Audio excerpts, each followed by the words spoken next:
This is the brief on natural MRSA treatments. We're skipping the fluff and buzzing straight into the scientifically ranked lists of the most effective natural compounds and herbal combinations proven to fight drug-resistant MRSA superbugs. First, let's look at our top-ranked combination therapy, a really powerful mix of green tea extract, or EGCG, and a bioactive hydrogel. Now, there's this specific compound in the gel called MOS2. That's MOS2, which stands for molybdenum disulfide. This combo is so effective that it eradicates 99% of the bacteria in severe bone infections. I mean, wait, so green tea and a hydrogel can actually beat a superbug?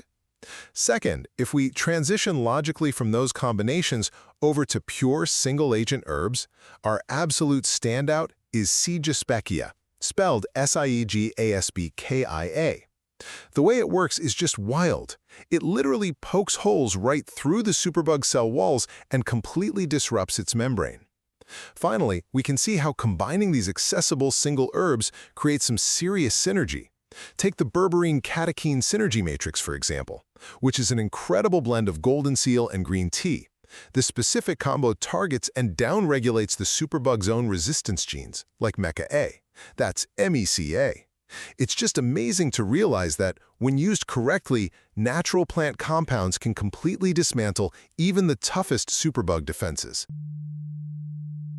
Welcome to the debate. Imagine you are in the best hospital in the world. You have a severe infection, and the doctor administers their absolute top-tier, heavy-duty antibiotic. Right, the kind of precision medicine we've all really come to rely on. Exactly.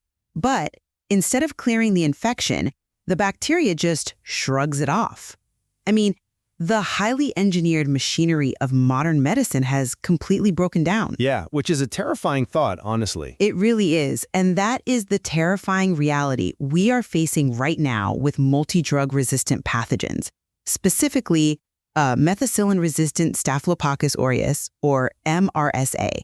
Standard hospital protocols are just failing. They are. Even our absolute highest tier interventions, things like fifth-generation cephalosporins, drugs like ceftaroline, they're increasingly hitting a wall. Right. And that brings us to the profound tension we are exploring today.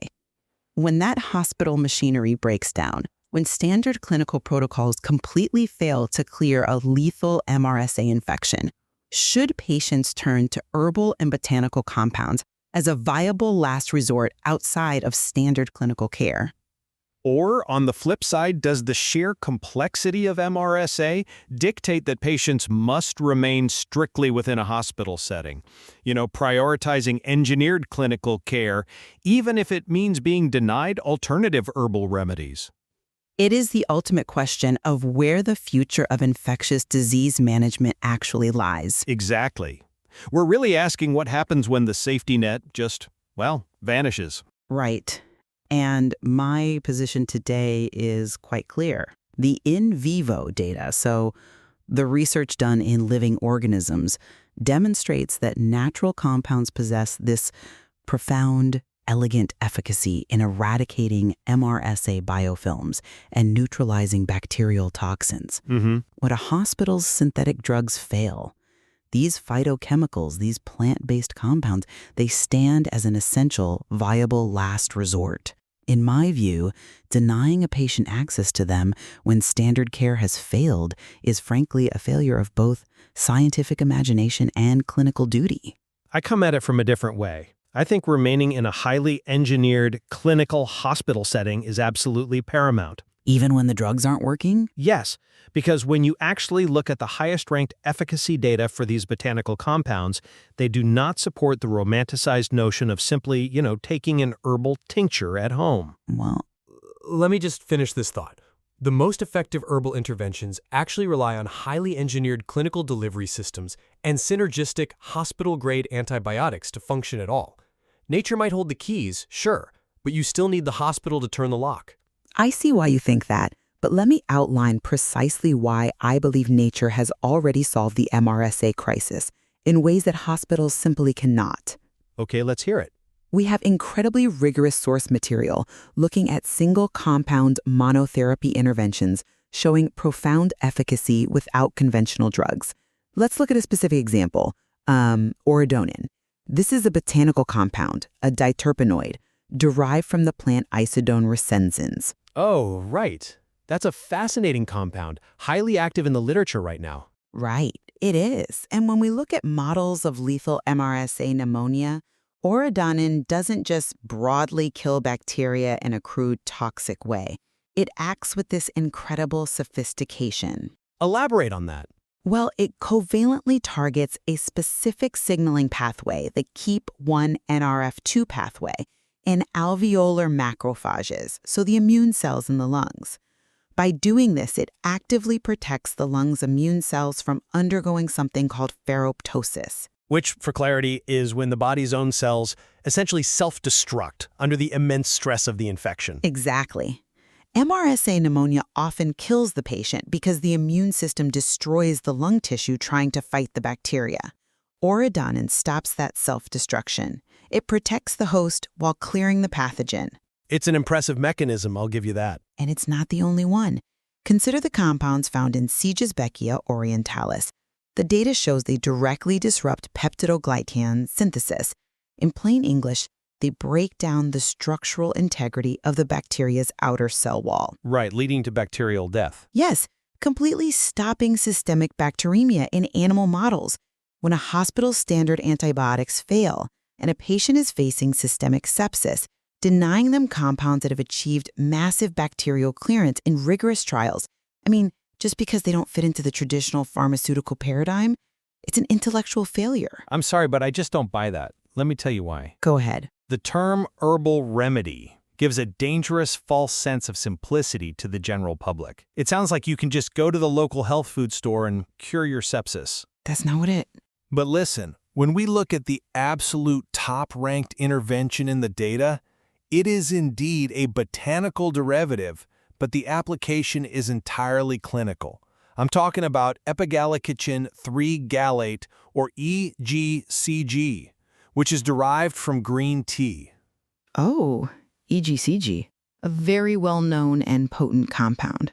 Yes, it is, but look at what it actually takes for EGCG to achieve a 99% bacterial clearance rate in severe bone infections, like osteomyelitis.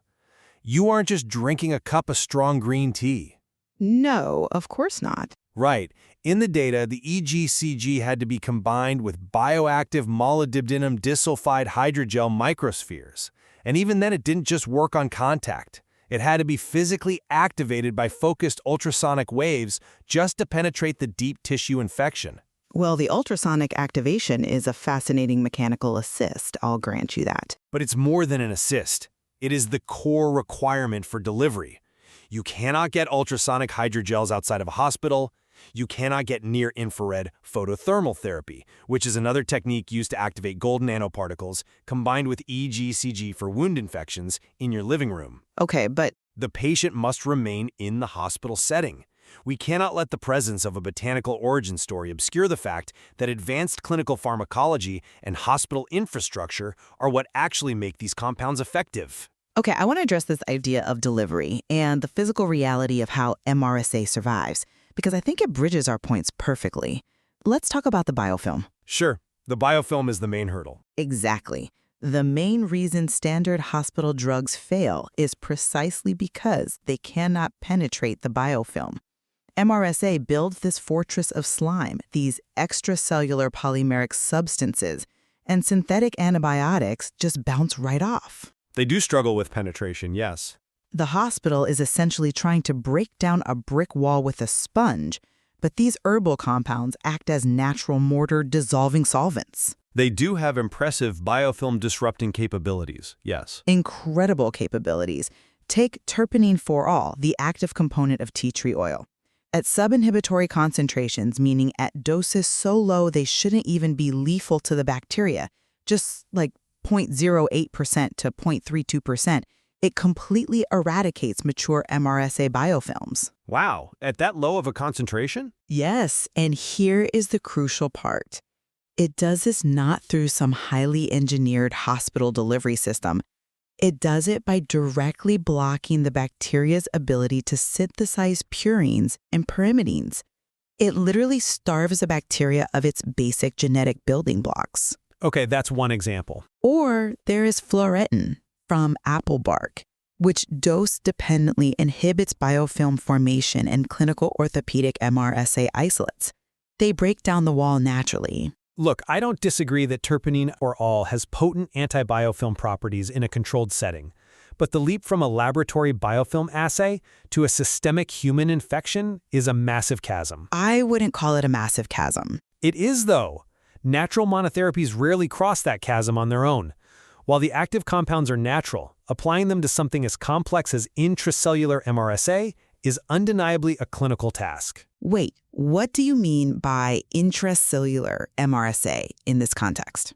I mean, when the bacteria actually hide inside our own immune cells to escape treatment. Consider quercetin. Yes, it's a naturally occurring plant flavonoid, but to actually target MRSA that has hidden itself inside human macrophages, the quercetin requires hyaluronic acid-modified micelles. Which are clinical delivery vehicles. Exactly. These are basically engineered microscopic delivery vehicles that prolong the local drug retention so it can actually penetrate the human cells where the bacteria are hiding. Or look at the data on quercetin combined with blue LED photodynamic therapy to treat severe skin infections. Hold on, before we move past that, you're talking about light therapy. How does shining a blue LED light on a botanical extract actually kill an infection hiding in the lymph nodes? It's brilliant, really. The light interacts with the phytochemical to generate singlet oxygen. Ah, singlet oxygen. Right. It's essentially weaponizing the oxygen in the tissue to create a localized, highly toxic environment for the bacteria, which drastically reduces the load in the draining lymph nodes. But my point is this. A patient leaving the hospital to seek a natural cure loses access to the hyaluronic acid micelles. Well, they lose access to the precisely calibrated photodynamic light therapy. They lose the very delivery vehicles that make the phytochemical bioavailable and targeted. That's an interesting point, though I would frame it differently. Because if we are talking about how these compounds are delivered, we have to look at what happens once they arrive. And this brings up the paradox of synergy. The paradox of synergy? Yes. You are pointing out that these herbs often rely on hospital technology or even hospital drugs to work. I argue that this synergy actually proves the hospital's rigid protocols are the bottleneck, not the solution. How so? The data heavily favors combining the herbs with the clinical drugs. Right, but look at transcinnamaldehyde derived from cinnamon bark.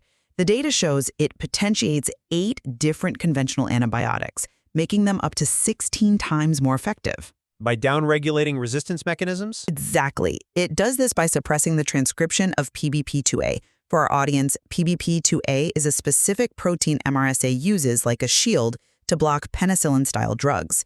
The botanical compound drops the shield, allowing the hospital drug to work again. Which is incredible synergy, yes. But imagine a patient whose antibiotics are failing.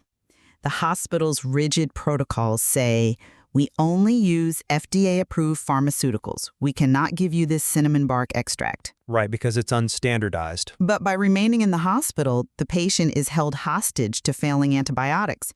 If the patient goes home and uses the botanical extract as a last resort, they are rescuing themselves from an inflexible paradigm. But you're proving my point for me. Transcinnamaldehyde doesn't cure the patient in a vacuum. It rescues the hospital's beta-lactam antibiotic. The vast majority of the top-tier data involves combining herbs with the exact hospital drugs you claim are failing. Let's look at berberine from golden seal. A classic synergistic compound. Exactly. The in vitro data shows that berberine reduces the required dose of the antibiotic oxacillin by a factor of 64. Which is massive. It's huge. It drops the necessary concentration from a highly toxic 8 micrograms per milliliter down to a tiny, completely safe 0.125. It achieves this massive reduction by downregulating a cluster of resistance genes in the bacteria, specifically the FNI, SAR-A, and MECA-Z genes. Right, it dismantles the resistance. But here is the critical takeaway. The herb doesn't kill the bacteria alone in this scenario. It simply strips away the resistance, restoring the susceptibility of the bacteria to the hospital's antibiotic. Denying the hospital environment means denying the actual killing agent. You cannot separate the two. I strongly disagree that they cannot be separated. Yes, the synergy data is incredible, And in a perfect world, integrative medicine would be the standard. We would combine the plant extracts with the antibiotics. Glad we agree on that. But we are debating a scenario where the hospital fails, where the standard care has hit a wall, and the institution refuses the alternative. And monotherapies plants working entirely on their own absolutely do exist.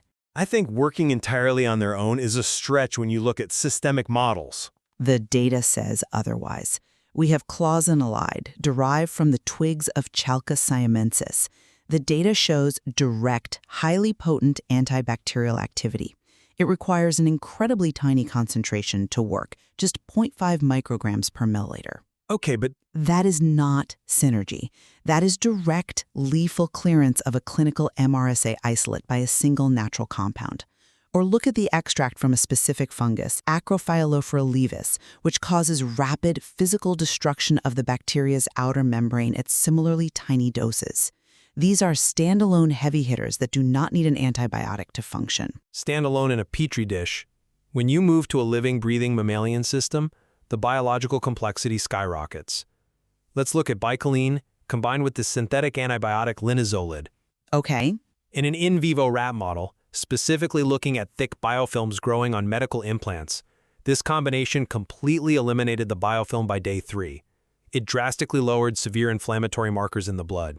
because the natural compound acts as an immunomodulator. Exactly. It calms the immune system down while simultaneously reversing the bacteria's resistance. But it relies on the clinical architecture of the linezolid to achieve the systemic clearance. To suggest a patient should abandon that clinical architecture for a standalone tincture is fundamentally misreading how these compounds behave in the body. I am not misreading the biology. I am reading the totality of the plant's evolutionary capability. Which brings us to perhaps the most important distinction between synthetic drugs and botanical extracts: Which is? target specificity and toxicity. When hospitals attempt to treat MRSA, they use blunt force antibiotics. These drugs are designed to indiscriminately slaughter bacteria, but by doing that, they create immense evolutionary selective pressure. We literally force the surviving bacteria to mutate and become stronger. Which is how we got MRSA in the first place, yes. Exactly. But nature is vastly more elegant. Let's look at isovotexine, a traditional Chinese medicinal extract. It inhibits an enzyme called sortase A. The anchoring enzyme? Right. To understand why that matters, imagine MRSA as a rock climber, and sortase A is the enzyme that gives the bacteria its hands and feet, the molecular hooks it uses to anchor itself to human tissue and invade. By inhibiting sortase A, isovotexine basically removes the rock climber's hands. It disarms the bacteria, it blocks host cell invasion entirely. And crucially, it doesn't try to pop the bacterial cell like a balloon. Right. It doesn't blindly rupture the cell wall.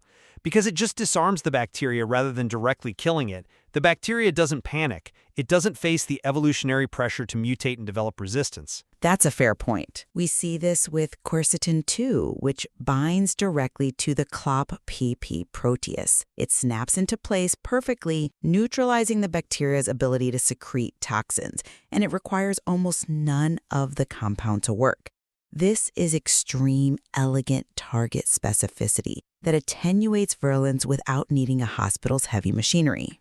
That's a compelling argument, but have you considered the fact that standard clinical settings are already successfully repurposing FDA-approved drugs for these exact non-lethal antivirulence mechanisms? Wait, repurposing what kind of drugs? Common anti-inflammatories. You are painting the hospital as a place of only blunt force trauma, but the data shows clinical pharmacology is already adapting to this elegant approach. We have diclofenac and diflunisal. These are synthetic, FDA-approved NSAIDs. Yes, painkillers. The research clearly shows these everyday hospital drugs suppress MRSA biofilms by up to 70%, and they inhibit the production of alpha-hemolysin, the toxin that destroys our red blood cells, by downregulating the exact same master regulatory genes the plants target, like SAR-A and Aguar. That is interesting. They accomplish the exact same elegant antivirulent strategy you just described. They disarm the bacteria without causing selective pressure to mutate, but they do it using standardized, perfectly quantified synthetic compounds. The hospital is entirely capable of nuanced antivirulence therapy without needing unstandardized, hard-to-source herbal extracts. I genuinely appreciate that data point, though I would frame it differently. The fact that modern medicine is scrambling to repurpose synthetic pain relievers just to mimic the exact mechanisms that nature already perfected millions of years ago is frankly a massive testament to the superiority of the phytochemicals. Superiority is a strong word. But it's true. Phytochemicals evolved precisely to defend against these bacterial invasions. That's why we see multi-target efficacy in plants that synthetic drugs simply cannot match. Give me an example of this multi-target efficacy outperforming a clinical drug. Let's look at Allisol A 24-acetate, derived from the water plantain. It doesn't just do one thing. It competitively inhibits a specific enzyme in the bacteria's lipid synthesis pathway. In simple terms, it shuts down the bacteria's fat factory. Okay, stopping membrane formation. Right. Without those lipids, the bacteria can't build its outer membrane, it can't secrete exotoxins, and simultaneously, the compound calms the human host's inflammation. It does all of this at once. A dual mechanism. Or look at the theoflavins from black tea. They physically bind to that pore-forming toxin we mentioned earlier, alpha-hemolysin, neutralizing the weapon before it can destroy our red blood cells. But at the exact same time, the tea extract blocks the inflammatory cascade in human skin cells, protecting our epithelial barrier. It's a dual-action mechanism. Disarm the weapon and shield the host. A standard hospital drug does one thing. A botanical compound does 5. And that is exactly why I come at it from a different way. That multi-target behavior is the precise reason these compounds require strict clinical oversight. Why? Because when a substance modifies bacterial cell wall synthesis, alters genetic expression, and simultaneously modulates the mammalian immune system, the potential for complex pharmacokinetic interactions is massive. This isn't just drinking tea. But if the safety profile is generally much better than synthetic antibiotics? The safety profile is better in a vacuum, sure, but we are talking about desperate patients who are likely already on a cocktail of hospital drugs. We are talking about compounds like cresorial. The data shows it displays extreme synergy with the antibiotic ciprofloxacin. It has an efficacy score of 0.024, which represents an incredibly rare, highly potent level of synergy. It achieves this by inhibiting the bacteria's efflux pumps. Think of an efflux pump like the bacteria bailing water out of a sinking boat. It pumps the antibiotic out as fast as it comes in. The herb breaks the bucket, allowing the antibiotic to flood the bacteria and kill it. Which is a brilliant mechanism. It is, but if a patient attempts to self-administer efflux pump inhibitors at home as a last resort, they have absolutely no way to quantify the bioavailability. They cannot measure the dosing required to maintain steady-state serum concentrations in their blood. Well, If they get the dose wrong, the ciprofloxacin becomes toxic, or it fails entirely. The hospital provides the pharmacokinetic monitoring necessary to turn a theoretical biological mechanism into a safe, clinical cure. But again, you are operating under the assumption that the hospital is willing to utilize these mechanisms. My argument hinges on the fact that when standard care fails, the rigid boundaries of clinical oversight become a death sentence. A death sentence. Yes, if a fifth-generation cephalosporin fails and the physician's strict protocol dictates they cannot administer an efflux pump inhibitor like diosmain or genistein to rescue the drug, the patient is left with nothing. The evidence is abundantly clear that natural compounds, whether it's terpenin-4-ol eradicating biofilms by starving their genetic building blocks or ursolic acid suppressing the bacterial communication systems to halt an infection, possess the profound biochemical keys to defeating MRSA. I'm not denying they are potent. Recognizing them as vital last resorts, even outside the walls of the clinic, is a scientific necessity. And I maintain that nature's tools, as brilliant as they are ultimately useless without the clinical architecture to support them. I just don't see it that way. The sheer complexity of delivery, whether it is weaponizing oxygen via blue LED photodynamic therapy, formulating 7-nanometer nanoemulsions to bypass cellular defenses, or relying on the strict monitored synergistic pairing with vancomycin or oxacillin, it all proves that patients must remain in the hospital setting. But the plants themselves are doing the heavy lifting. The source material undeniably proves phytochemicals are potent. I agree with you there.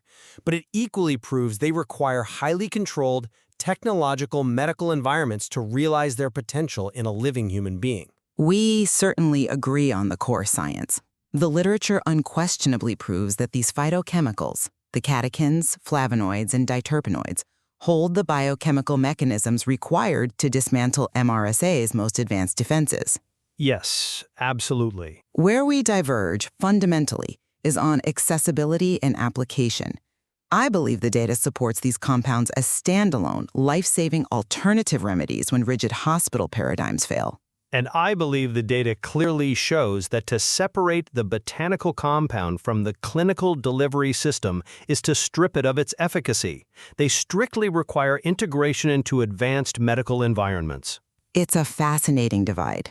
Looking at natural mechanisms through a rigorous clinical lens reveals just how much more there is to explore regarding how plant defensive mechanisms evolved over millions of years to fight these exact same pathogens. It certainly forces us to ask what the next era of medicine will look like. Exactly. It leaves us to ponder whether the future of medicine lies in bringing the hospital's analytical rigor to nature or forcing nature's elegant complexity into the hospital. If the precision machinery of modern antibiotics breaks down and the chart remains empty, do we stubbornly stay within the clinic walls, or do we finally step outside to utilize the profound, multi-targeted arsenal that nature has already perfected? You know, when we think about evolution, we usually picture it happening over millions of years. Right, like a super slow process. Exactly, like dinosaurs turning into birds or, apes standing upright. But there's actually a creature out there experiencing evolution right now, like at breakneck speed. Oh, yeah. It's wild. And it treats our most advanced pharmaceuticals like they're just mere software updates to overcome. We were talking about Methicillin-resistant Staphylococcus aureus. Better known to you as MRSA. Right, MRSA. Right. It's this microscopic stronghold that has, it's learned to deflect, dismantle, and just outright ignore our best weapons. It truly is a masterclass in adaptation. Because, for decades, the medical approach has just been to engineer a stronger antibiotic, throw it at the bacteria, and hope for the best. Just brute force it. Exactly. And for decades, MRSA has essentially analyzed those drugs, mutated its own genetic code, and just built thicker walls. It doesn't just survive, it learns. Wow. But okay, what if the next generation of weapons to breach those walls isn't coming from some, sterile, multi-billion-dollar pharmaceutical lab? That's the big question. Right. What if the compounds capable of outsmarting MRSA are sitting right now in your kitchen cabinet? Yeah. Or growing out in a forest? That actually brings us to our deep dive today. Yes, and to a really fascinating document. Yeah, we are unpacking this highly detailed, systematically ranked stack of research. It's titled Methicillin-resistant Staphylococcus aureus MRSA Cures Using Herbs and Stuff. Catchy title, right. Very to the point. And our mission today is ambitious. We're going to buzz through the exact ranked lists provided in this research in sequence. Right, starting at the very top. Yep, starting at the top of the efficacy rankings with multi-component herbal formulas. Then we'll move into a top 20 list of single herbs sourced from Hawaii Farm, and finish up with a look at synthetic controls and clinical case studies. And we should definitely ground this right away. Oh, absolutely. Our objective here isn't to give you medical advice or, prescribe treatments. The real value of this document lies in the synthesis of the data. Right, we're looking at the raw science. Exactly. We're looking at both theoretical and empirical efficacy. This isn't just a basic list of what kills MRSA in a petri dish. We're going to look under the microscope to understand exactly how these natural and synthetic agents dismantle bacterial defenses on a structural and, a molecular level. Okay, so I was trying to wrap my head around this before we started. If MRSA is this unstoppable drug-resistant supervillain, Yeah. Are we basically looking at natural compounds acting like the Avengers? Like, are they assembling to fight it because no single hero can take it down? I mean, the superhero team-up is a really fun way to visualize it, but biologically speaking, it's about evolutionary arms races. Okay. Plants have been fighting bacteria for hundreds of millions of years. To defeat a multi-drug resistant bug, a single mechanism of action, it rarely works anymore. Because the bacteria just adapts. Exactly. It just bypasses it. You need a multi-targeted approach, a synergistic combination where, like, one compound knocks out the shield and a completely different compound sneaks in to sabotage the internal machinery. Man, that's cool. Well, let's look at exactly how they do that. We're starting with the heavy hitters. These are the top 5 ranked multi-component formulations from the research. The best to the best. Right. Coming in at number 1 is the berberine catechin synergy matrix. This combines green tea, specifically the compound EGCG, with golden seal. A very potent pairing. And I actually had to write down the botanical spelling for golden seal so I wouldn't trip over it. It's HYDRASTISCANADENSIS. So how does combining a tea compound with a root extract take the top spot? Because it executes this brilliant biochemical pincer movement. Ooh, okay. The berberine derived from the golden seal aggressively downregulates 3 specific bacterial genes, the MRSA, SARA, and Fahrenheit genes. And what happens when those get shut down? By silencing those genes, it stops the bacteria from producing resistance proteins. But crucially, it also shuts down the production of staphyloxanthin. Staphyloxanthin. It's a golden-colored pigment the bacteria uses as a literal suit of armor against our immune system's oxidative attacks. Whoa. So the golden seal strips away the armor and the resistance. What does the green tea do? Well, while the bacteria is exposed, the EGCG from the green tea slips in and inhibits an enzyme called dihydrofolate reductase. Okay, and why is that enzyme important? Because it's essential for synthesizing DNA. So think about it. You've stripped the armor, and now you are starving the bacteria of the genetic building blocks it needs to replicate. That is incredibly targeted. I mean, it's ruthless. It really is. All right, moving to the second ranked formula. This one is the dual virulence attenuation blend. It uses apple extract, specifically quercetin, combined with black tea. So if the first one was about stripping armor and starving the cell, what's the strategy here? Here, the focus shifts to neutralizing the bacteria's offensive weapons. The quercetin actively targets the CLVT and SARA proteases. Proteases? Yeah, think of proteases as the factory workers assembling MRSA's defenses. Quercetin essentially ties their hands. Oh, wow. And simultaneously, the theaflavins from the black tea neutralize alpha-hemolacin. Which is what? Alpha-hemolacin is a pore-forming toxin. It's literally what MRSA uses to physically punch holes in human cells. Yikes. So we are disarming the pathogen before it can even swing a weapon. Exactly. Okay, the third formulation on the list is the membrane disruption phytoblend. This one mixes tea tree oil, derived from MELALEUCA, ALTERNIFOLAA, with cashew lipid, which comes from ANACARDIUMOCCIBENTLE. This sounds less like genetic sabotage and more like blunt force. Oh, it is entirely blunt force. The terpene and phenol in the tea tree oil disrupts purine and pyrimidine synthesis, halting genetic replication. But the heavy lifter here is the cashew extract. It contains these long-chain phenolic lipids. Because bacterial cell membranes are lipid-based, these cashew lipids act almost like a biological solvent or like a detergent. Wait, like soap? Kind of. They integrate into the MRSA membrane and physically lese it, meaning they burst the cell open from the outside in. Man, that's brutal. Okay, item number 4 takes us back to the sneaky tactics. It's the efflux pump reversal formula. This is a combination of cinnamon bark and marjoram. Now, I've seen the term efflux pumps a lot in this data. It's a huge issue in antibiotic resistance. Right, and I keep picturing the bacteria constantly bailing water out of a sinking boat, and these herbs just like plug the bucket so it finally sinks. Is that the right way to think about it? The sinking boat is a great starting point, but it's even more frustrating for modern medicine. MRSA survives our strongest antibiotics by literally pumping the drug molecules back out of its cell before they can reach their targets. It just spits the drug back out. Exactly. It's an active defense system. But this cinnamon and marjoram formula dismantles that system.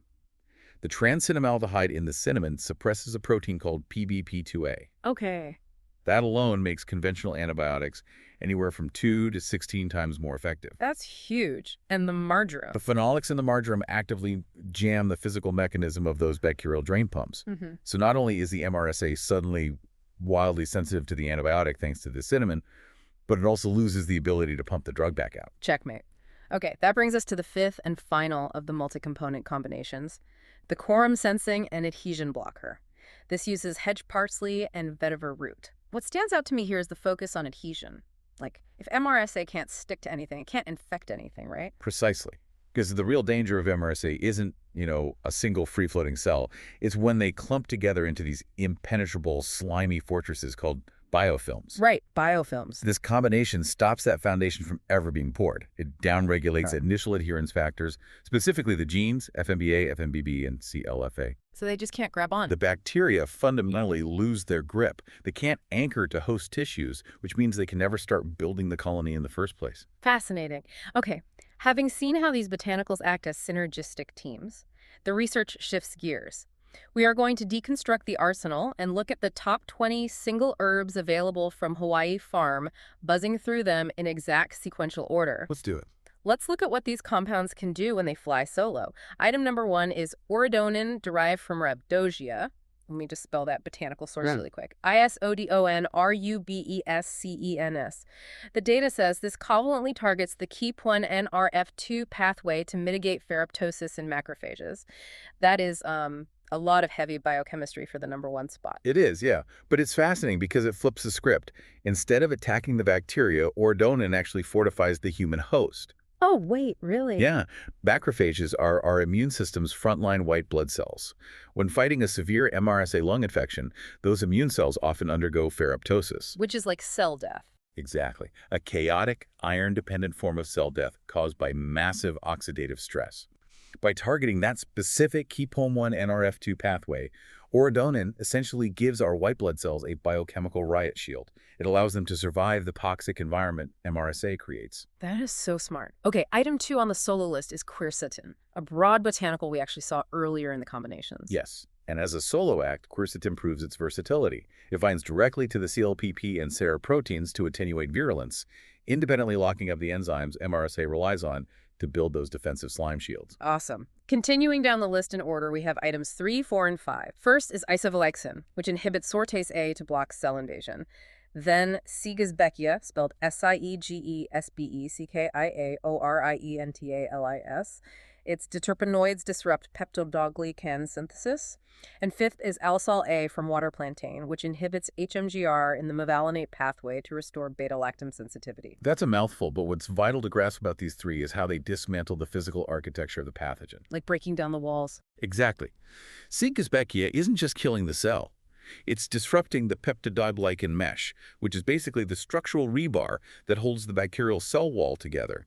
Without it, the bacteria just collapses.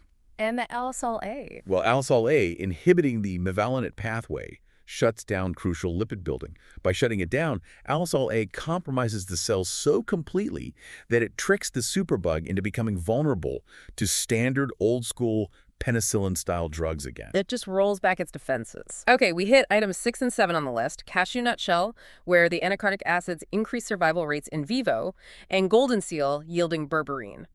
Now, we touched on berberine stripping that golden armor, that staphyloxanthin pigment, but seeing it ranked this high as a solo agent really drives home how important that armor is to MRSA's survival, doesn't it? Oh, absolutely. Without that golden pigment, MRSA is completely exposed to the reactive oxygen species our white blood cells use to clear infections. So it's not just for show. Not at all. The pigment isn't cosmetic. It is a primary defense mechanism. All right, moving to items 8, 9, and 10.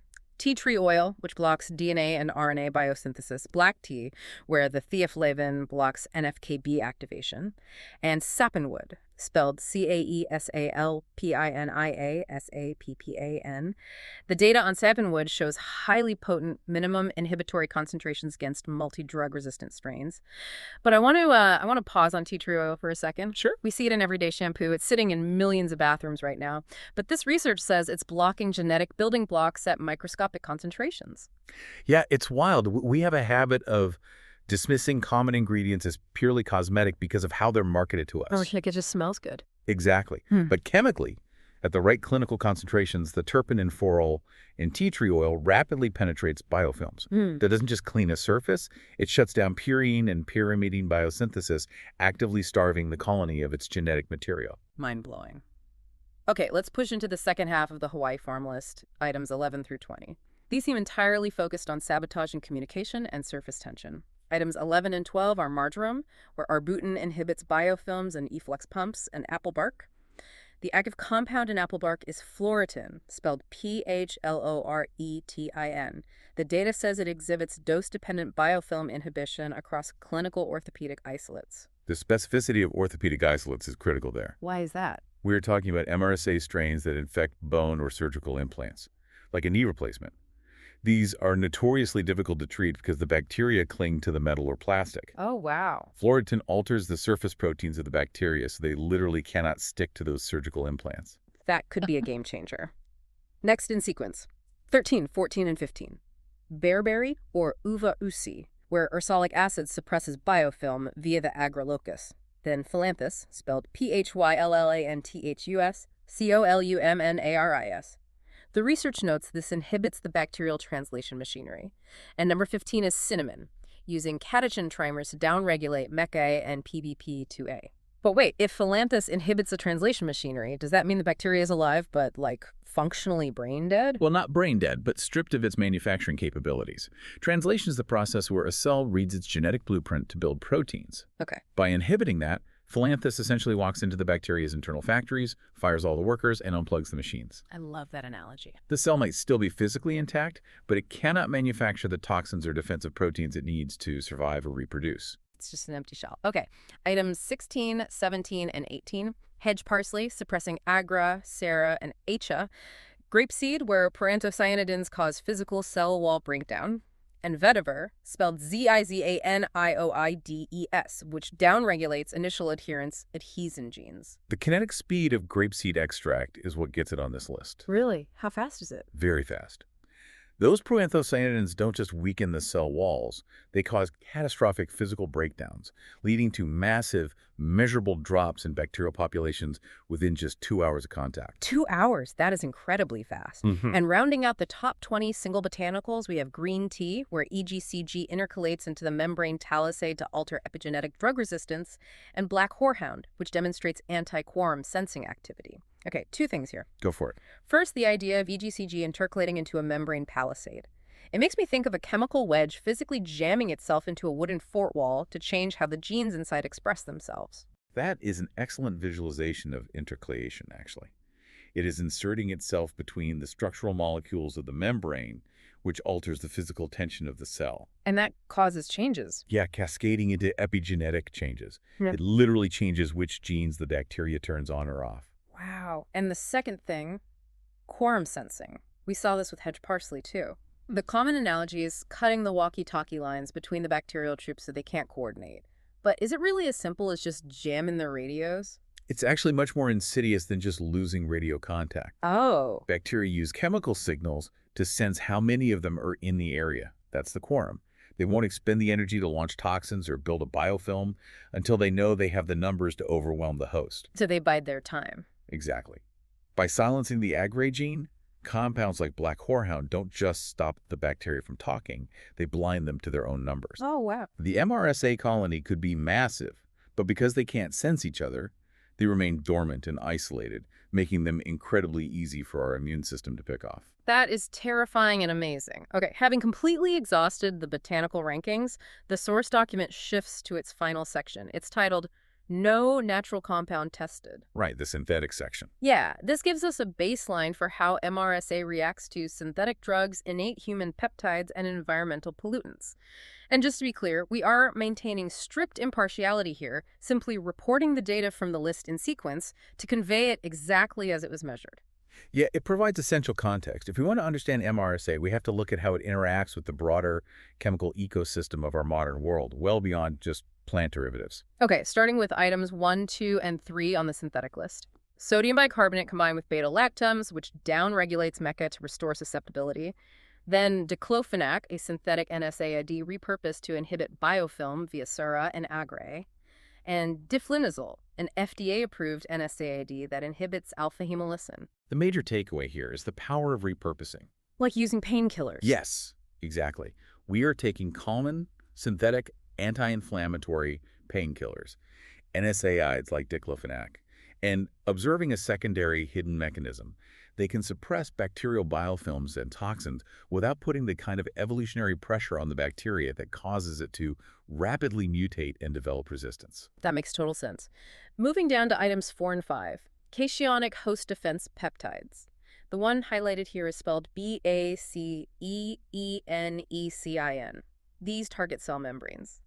Then we have 5th-generation cephalosporins looking at the clinical efficacy of heavy-duty antibiotics like ceftaroline and ceftobiprole. Those cationic peptides are fascinating because they are native to immune system. Oh, they're ours. Yeah, they are positively charged molecules. Because bacterial cell membranes carry a negative charge, these peptides act like molecular magnets. They aggressively bind to the bacteria and physically tear the membranes apart. Science is wild. Okay, and then we hit item 6, which is, honestly, it's jarring. Tetrabromobisphenol A. I have to spell this massive chemical name out. It's TETRABROOMOBISPHENOLA. It's often abbreviated as TBBPA. Yes. Now, this is a synthetic plastic and electronics additive, and the data shows it actually promotes MRSA biofilm and virulence. Hold on. This feels like we accidentally handed the pathogen a massive power-up. It is the ultimate and frankly alarming irony of this entire document. Right. On one side of the coin, you have repurposed NSAIDs weakening MRSA. Right. But on the flip side, this data clearly indicates that certain environmental pollutants, like this flame retardant used in plastics, actively strengthen the bacteria even at sub-inhibitory concentrations. That is so counterproductive. Exposure to TBBPA actually promotes the release of environmental DNA, which the bacteria uses as mortar for its biofilms, and it thickens that golden staphylococcus shield we talked about earlier. Wow. By polluting our environment, we are inadvertently fortifying the very superbugs we are trying to eradicate. Man, that is a stark reality check. To conclude the ranked lists from the research, we buzz through the final 3 items, which ground all this biochemistry in clinical reality. Item 7 is a placental abscess case study dealing with persistent MRSA bacteremia. Item 8 is an orbital hematoma case study detailing MRSA isolation stemming from inhalational cocaine misuse. And item 9 is an MUP, FA, and RET epidemiological surveillance study tracking clinical isolates in eastern China. Those final 3 epidemiological and case studies remind us that while mapping the genetic downregulation of, say, a green tea extract is intellectually fascinating, MRSA is not a theoretical problem. Right, it's out there. It is a persistent, mutating threat in clinical environments worldwide. We have covered a monumental amount of ground today. I mean, we started at the absolute peak of synergistic data with 5 herbal matrices, deconstructed the arsenal through 20 targeted botanical extracts sequentially ranked from Hawaii Farm, and finished with the complex realities of repurposed synthetics and alarming plastic additives. And if there is one connecting thread through all of it, it is mechanism. How so? Whether we are looking at the phenolic lipids of a cashew shell bursting a cell wall, or an everyday plastic additive making a biofilm thicker, this war is won or lost entirely on the molecular level. Seeing exactly how these interactions happen strips away the mystery of the superbug. Yeah, that's a great point. And why should you care about all of this? Because the battle against drug-resistant superbugs isn't just happening in sterile, brightly lit laboratories behind closed doors. It's being influenced right now by the chemical compounds in the tea you drink, the spices you cook with, and the microscopic pollutants in your living room. You are interacting with this battlefield every single day. When we look at MRSA, not just as an infection to be blindly blasted with antibiotics, but as a highly complex organism that can be starved, blinded, deafened, and disarmed by nature's own chemistry, it fundamentally changes how we think about the future of medicine. It really does. At the top of the show, we talked about stepping onto a microscopic battlefield and staring down an impenetrable fortress. But now we know those walls have intricate, exploitable weaknesses. So I want to leave you with a thought to mull over. If simple, everyday plant molecules, like those found in apple bark or marjoram or green tea, have the power to fundamentally rewrite a deadly superbug's genetic expression and dismantle its defenses, what other invisible microscopic wars are being fought and quietly won right now in the roots and leaves of the plants in your own backyard?